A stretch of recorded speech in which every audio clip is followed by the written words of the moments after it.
Hi everyone and welcome to another episode by Poor Man Gamer. Today is episode 11 of Learning from the Greats, and we have an amazing player hiding under our nose this entire time. And he's actually in my clan, so probability, my apologies to you for not featuring you earlier. You truly are a great player, and what a joy it is to have you in this clan. Thank you for joining. Now I'm gonna say it up front, as a guy who makes videos, I know I am not the best player, okay, in this game. I know I'm nowhere near the guys at the top. The reason I make videos is because from an analysis perspective, I try my best to pick out little things here and there that helps, and that's how I learn. And it's really just to share with you my thought process. Beyond that, there's going to be tons of guys better than me, and that's why you guys, there's video guys like streamers like Blade and, you know, Alicia Destiny and everybody else. They're vastly superior player than I am. And so if I see great players, I'll try my best to feature y'all, and probability, you are definitely a great player. So check this out, guys.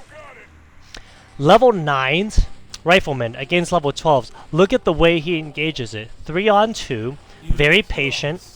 And this is the first tip for us to learn. So a couple of things I want to break down here. One, if you are a player who don't have the levels, like you don't have the level 11s and 12s and you're a lower level player, the key is the missile squad for GDI and the laser troops for non. Those are must-haves. I know with the new meta, tech labs are a little more accessible now, and Temple of Nod units a little more accessible. Believe me, you need those two units in the deck because they are a hard counter for enemy vehicles, and as a hard counter, you absolutely need them if you're playing against players with higher level units, okay? So notice how he won 2-on-1 with the rifleman there, and he's still doing the same thing over and over again. He's going 2-on-1 on the rifleman. He's got the missile squad going up against us Pippo, and he just absolutely shreds him. Rather than be concerned about finishing off the unit, he's very patient. And notice how here, okay, so let's slow down here even more. Notice how in probability this entire time, he's only built infantry units very patiently with riflemen and missile squads, and he hasn't built anything else. His patience has allowed him to build an economy, and now that he's got a double harvester, after winning the first missile, notice how quickly he's able to roll a mammoth tank by playing very, very conservatively. Unit lost. Roll out a mammoth tank. Oh, I'm sorry, I mistimed that. I thought that was going to be more dramatic, sorry. There it is. Oh, nope. I'm sorry, my timing is really, really awful. Roll out the mammoth tank. There you go, that's what I wanted to do. So the mammoth tank is really a great counter against APCs because it really crushes them very effectively. He's going to blow them up and run them over before the missile squad can really fire off a shot. Now, I think probability is playing the long game here because he realizes he's not going to win this matchup one-on-one heads up. Notice how, so a couple of things. Notice how the missile squad scares off that orca. Number two, look how effectively the mammoth crushes those really irritating, what do you call those things? I'm sorry, I forget what they're called. The APCs, there we go. Yeah, crushes the APCs. And they're also very, very effective against infantry, and it has an air unit. Mammoth tanks are great in that sense. No, Mammoth tanks is not like the Command & Conquer video games where you roll out a bunch of them and you win, right? Mammoth tanks is one of those units that have a very specific purpose, a very specific use. And they are specifically amazing against APCs, right? So that's why you're going to see in the middle there. Notice the micro every single time. What the heck is his name? Maastricht tries to advance and take out that missile squad. He's able to run away. He uses the mammoth tank very, very effectively to crush both vehicles. And the mammoth tank, if you count the number of units he's killed, so far he's killed one Pippo, a rifleman squad, and now he's about to crush 3 APCs and the units inside. The APCs are 80 Tiberium, and so he's come out ahead here, right, with the level 10 mammoth tank. And because he's using one mammoth tank to crush almost everything. This is what I mean, guys, by the hard counter. Look at the middle of the map right here. Notice how the missile squad is just doing a ton of work against air units, is doing a ton of work against enemy vehicles, right? That's the beauty of the missile squad and the laser drone. It is a very underrated unit. I guarantee you almost every single high level player is going to have it in their deck, and if you don't have it yet, definitely adopt it. I love the use of the hammerhead here. He rolled it out, and I love the way he uses the mammoth tank to put a lot of pressure on the enemy. He takes a look. He's got the hammerhead to control the middle of the map. He uses the mammoth tank very, very effectively. He noticed that he overcommitted a little bit on the hammerhead, and so what he's going to do now is actually sacrifice it, essentially, and that's what he does. He's once again using the mammoth tank to hold one of the pads. He's using the hammerhead on the bottom to wipe out the Talon, and he's using the missile squad. There it is, guys. Missile squad in the middle. Pitbull can't kill it. And Mastrick here is just totally outmatched, and probability just... that wasn't really a close match. Let's be honest, folks. Probability destroyed him, right? In both encounters where he challenged for the missile, he won it handily. Now here's something fun. I'm going to show you a match that I played against him. I wanted to see... nah, don't watch that one. That one's ugly. So this is a really fun match that I had against Probability. He kicked my butt, clean and simple, right? I ain't gonna lie. He's a really, really great player, and I'm so glad he's in the clan. So I'm gonna show you the tips and tricks here. Now, I didn't use the Missile Squad in this deck because I wanted to try out the Venom as a hard counter. I don't normally run this deck, but look at what he does here. I wanted you guys to study his micro, so I'm actually gonna open up the whole map here and watch it from his perspective. So I'm going to go ahead and use my Cyber Wheels, and I'm going to try my best here to try to go 2-on-1 against that Rifleman. I notice that I don't have any matchup advantage, so I'm going to back off my troops, and I'm going to roll up my tank. The reason I roll up my tank is because I feel that it was more helpful in my encounter with his bikes. Notice how he smartly backs off his bikes. I am trying to allow my tank to absorb a little bit of the damage, right, while engaging him with my Cyber Wheels because I don't want to open with the second building just yet. I made a mistake there of parking my tank between two laser squads, and that's going to really get me in trouble. Now, I always tell you guys, if somebody is opening with the drill pod acts as a vehicle in terms of taking on damage, which is why I approach it with my tank so aggressively. I thought my tank would hold up a little better. It didn't. I don't know why my Rifleman was targeting the bikes there. My mistake. And he's able to win this first missile handily. Notice how even though I am engaging him with the Rifleman, he smartly rolls out his bike to pressure my Harvester. Now, the advantage of this is one of two things. So let's pause it here, okay? And let's study the map as a whole.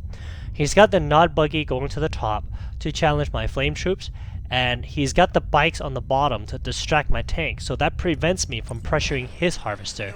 In doing so, he's also got a Laser Squad down on the bottom there, right? So that my tank is at a matchup disadvantage. The reason I roll out a Banshee is because I noticed he's got a really quick deck, and I was hoping to have something quick to counter him. And so this is the reason why I roll the Banshee, and I'm hoping the Flame Squad on the bottom can take care of it. Unfortunately, I clicked on the wrong unit, and I micro poorly. And so now he is absolutely going to crush my Harvester. You know, like I said, this guy's a great player, right? And so I'm going to go ahead and use my Banshee to try to pressure him. I didn't move it far enough quite yet. And now I am at a economic disadvantage. I was really hoping that I would be able to win this missile, but without building a Harvester, by winning at least 2 out of the 3. Unfortunately, I mistimed it, and I couldn't get to that kill was not buggy just fast enough, and he got himself a win. I notice how those tiny little things that Probability does in terms of microing is what picks him up the win, and that's what makes him a great player. So I'm going to show you a match here where he plays against somebody from a respectable clan, from Ascendance, that wizard guy. Again, really good player. He was totally outmatched and outleveled across the board for every single unit. So he is at a level disadvantage. I know that a lot of you guys watching these videos love to watch the underdogs, and so Probability is the underdog. I assure you, level 9s against level 11 dogs. Look at here. Patience, patience, patience. Running away, does not engage the War Dog because he can't win, right? He stops right there, and I don't know if you guys caught that. By allowing the War Dog to camp in between his Rifleman and his Laser Squad, the Rifleman will do chip damage, and the Laser Squad is going to add even more damage to wipe out his War Dog very quickly. That is a veteran move, right? That is a wonderful, wonderful move, because you're still going 2-on-1. In every single matchup, where possible, 2-on-1 will always get you the matchup advantage. He's using his Rifleman to scout right now. Just take a look and see what he has. You notice that it's still a single Harvester, and so it backs off. Notice that.